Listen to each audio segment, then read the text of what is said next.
नाज़रीन, निहत्तों को, मासूमों को निशाना बनाना भारतीय चूहों का शेवा है। अभी जो ताज़ा खबर हमारे पास आ रही है, लाइन ऑफ कंट्रोल पर भारतीय फौज की जानिब से बिला इश्तियाल फायरिंग की गई है। भारतीय फौज ने नकियाल और बाक्सर सेक्टर में जानबूझकर शहरी आबादी को निशाना बनाया है। DGISPR की जानिब से ऐसा बताया गया कि खातून समेत 4 शहरी शहीद हो गए। नाज़रीन, भारत के 20 फौजियों की हलाकत और 40 से ज़ायद कैदी बनने के बाद अक्ल ठिकाने आती हुई महसूस हो रही है। कहाँ है मोदी जी? वो तुम्हारी 56 इंच की छाती कहाँ गई? वो बॉलीवुड जैसी कहानियां बिल्ली बनकर बिल में छुप गए हैं। अब चीन से हम की भीख मांग रहे हैं। अब मोदी साहब माफ कीजिएगा, दरिंदा मोदी, दहशतगर्द, कह रहा है कि अपने मुल्क का इत्तेहाद और उसकी खुद मुख्तारी उनके लिए सबसे अहम है। भाई, मजीद हिंदुस्तान को कितना जिल्लत और रुसवाई की जानिब धकेलोगे, कितना रुसवा करवाओगे? दूसरी तरफ चीन ने भी अपना मौक़िफ़ बड़ा वाज़ेह दिया है।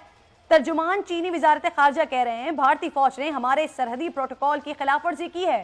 वाकई की जिम्मेदारी चीन पर नहीं आती है। उन्होंने कहा है कि हम मजीद झड़पें नहीं चाहते, भारतीय फौज इश्तियाल अंगेजी बंद करे। अमरीका बहादुर भी बीच में कूद पड़ा है। तर्जुमान अमरीकी वजारत खारजा कहते हैं कि अमरीका की सूरत हाल पर नजर है। उम्मीद है कि चीन भारत इख्तिलाफात पुरअमन तौर पर हल हो जाएंगे। अमजद शुएब साहब मुझे इस वक्त प्रोग्राम में ज्वाइन कर चुके हैं। मैं आपको खुशामदीद कहूंगी। अमजद साहब, ये जो जानिब से रिएक्शन आया है, एक्सपेक्ट कर रहे थे आप ऐसा? 20 फौजी मारे गए, इनके कई सारे कैदी बन गए हैं, एक गोली नहीं चलाई गई इनसे। इतना खौफजदा है मोदी चीन से? बिस्मिल्लाहिर्रहमानिर्रहीम। देखिए, खौफजदा तो होना ही चाहिए और खैर होंगे भी। उसकी बुनियादी वजह यही है कि ताकत का तवाज़ुन चीन के हक में है। चीन एक वेल ऑर्गेनाइज्ड और एक बड़ी फोर्स है और भारत को इस चीज का अगर अंदाजा नहीं, तो मैं समझता हूँ ये बड़ी उनकी गलतफहमी है। उनको अंदाजा होना चाहिए था और चीन के साथ टक्कर लेने से पहले ये सारी चीजें ज़हन में रखनी चाहिए थी कि नुकसान भारत का होगा। अब इसमें जो हो चुका, मेरा ख्याल है इसी के ऊपर इनको कोई मामला फहमी, कोई सुलह सफाई, कोई किस्सा करना चाहिए। अगर ये नहीं करेंगे तो उसमें चांसेस हैं कि इनके लिए ज्यादा मुश्किलात होगी, जंग बढ़ सकती है, फैल सकती है, जिससे भारत का बहुत ज्यादा नुकसान होने का खदशा है। फिर वैसे भी खित्ते में हम अगर बैठ के सोचें तो ये दोनों एटमी कुव्वतें हैं, इनके दरमियान अगर कंफ्रंटेशन होती है, जंग होती है, तो खित्ते का अमन भी खतरे में पड़ता है, पाकिस्तान भी इफेक्ट हो सकता है। तो इस लिहाज से भारत को होश के नाखून लेने चाहिए थे और अब भी मैं समझता हूँ इनको अमन की तरफ जाना चाहिए। हमारी इत्तला ये है कि भारत ने रशिया के सदर को रिक्वेस्ट की है कि आप मेहरबानी करके इसमें दरमियान में आए और चाइना के साथ हमारे कुछ मामला फहमी कराएं। और रशिया अगर इस चीज के लिए तैयार होता है तो फिर हो सकता है कि ये जो जंग की आग भड़कती नजर आ रही है वो फिर शायद ठंडी हो जाए, लेकिन भारत को रवैया बदलने की जरूरत है।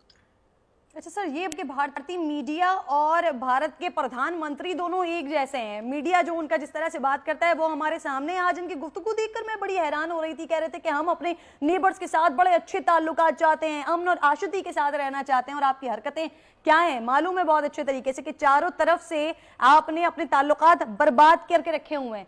अब हिंदुस्तान की चीन की सरहदों पर मुदाखलत, इसकी वजह क्या बनी है अमजद साहब? भारत ने आगे एक कंटोनमेंट बनाई, जैसे ये कहते हैं दौलत बेग ओल्डी, वो जगह का नाम है दौलत बेग ओल्डी।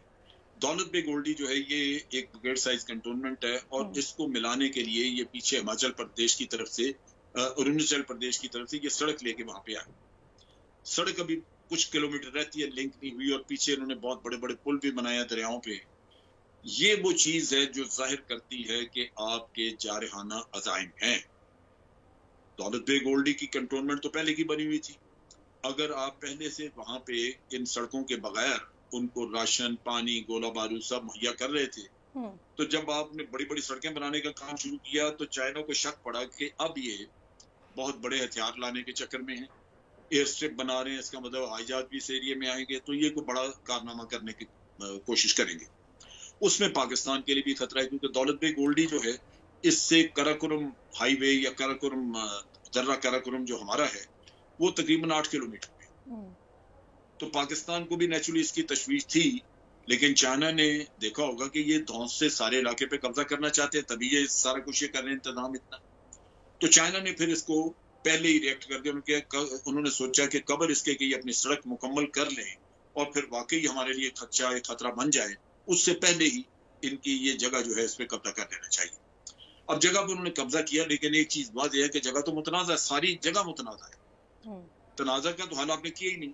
लिहाजा जो जगह जिस जगह पे कोई चला जाएगा, आप उसको निकालने से कासने निकालेंगे तो क्या कहेगी, है तो झगड़े की जगह, पहले झगड़ा चुका है मेरे साथ। अब इनका मसला ये है कि ना इन्होंने कश्मीर का झगड़ा चुकाया, उसका आज दिन तक नहीं किया। चाइना के साथ लद्दाख का मसला है, वो इन्होंने आज दिन तक हल नहीं किया। चाइना कहता है कि हमारा 98,000 किलोमीटर स्क्वायर किलोमीटर रकबा है जो हमारा है भारत के कब्जे में।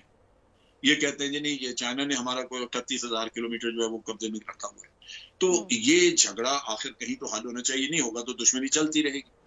अच्छा, महमूद कुरैशी साहब जब बात कर रहे थे तो वो कह रहे थे कि अरब ममालिक के प्रेशर में आकर फ़लस्तीन पर जो हमारा मौक़िफ़ है उसे तब्दील नहीं करेंगे। तो सर ये कौन से अरब ममालिक हैं और चाहते क्या हैं ये? देखिए, हुआ ये है कि फ़लस्तीन को अरब ममालिक ने तकरीबन अकेला छोड़ दिया फ़लस्तीनियों को। उसमें मिस्र शामिल है, उसमें ये सऊदी अरेबिया शामिल है, उसमें दुबई शामिल है, अबू धाबी।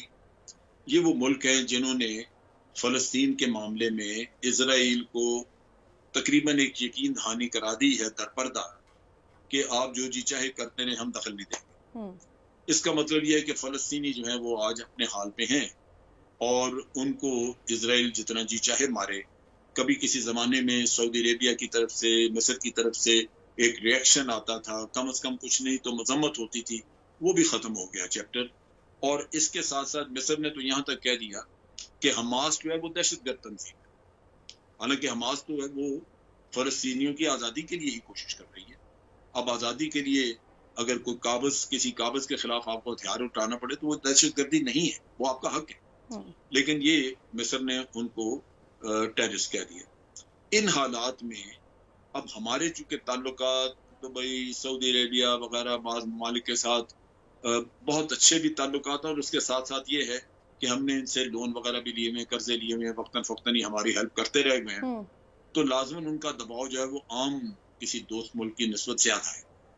यानी वो हमसे तवक्को करते हैं कि जी हम भी इनके मुश्किल वक्त में काम आते हैं, तो ये भी हमारी पॉलिसीज की हमायत। बिल्कुल ठीक है अमजद साहब। और भारत के हवाले से नाज़रीन बात कर रहे थे, तो वैसे तो हम बार बार ही बात कर रहे हैं भारत के दिफा के हवाले से भी, उनकी मईशत के हवाले से भी, और फिर सामने चाइना है। तो अब मोदी जी को जरा होश भी आ गया है, अकल भी ठिकाने आ गई है कि हमारी टांगे कांप जाएंगी अगर कुछ करने की कोशिश की। प्रोग्राम का वक्त खत्म हो गया है नाज़रीन, इंशाल्लाह कल आपसे मुलाकात होगी। अपना बेहद ख्याल रखें।